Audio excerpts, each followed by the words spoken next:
Sikubingelele siphinde sikwamukele kwi-channel yethu iZulu Newspaper. Yebo sanibona. Awu. Lena i-channel ehlele ekuphathele ezinohlonze. Ngilalele phela khuluma ngiphethe ikhanda. UZandie Khumalo uthi ayikho into emhlanganisa ne-documentary ezokhishwa yi-Netflix ngomhla ka-7 April. I-Netflix imemezele ukuthi izokhipha le documentary ekhuluma ngokubulawa kukaSenzo Meyiwa.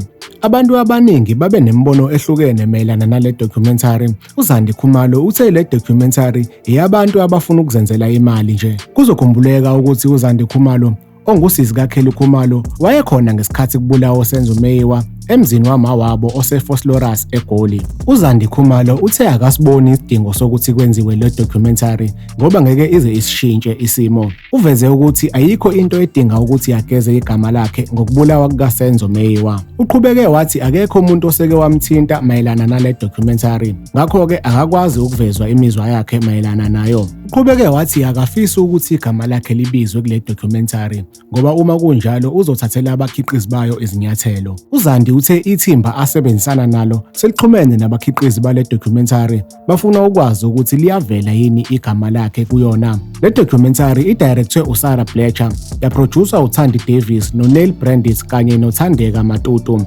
Labakhiqizi bale documentary baveze ukuthi le documentary izobheka ukuthi ukubulawa kukaSenzo Meyiwa kwaba yiphutha noma kwakuyinto eyayihleliwe. Wembukeli ake sikugoqe lapha-ke besikuphathele khona namhlanje, siphinde sikuthembise ukuthi sizolokhu nje seniphakela njalo izindaba ezishisayo lapha kwiZulu Newspaper-ke. Kanti-ke ungakhohlwa ukuthi usubscribe kwi-channel yethu ebese ucindezela u-notification bell ukuze sizokwazisa njalo uma kunomfanekiso ofana njengalo esiwufakile. Ake siyibambeni khona lapho bese sithi nje salute.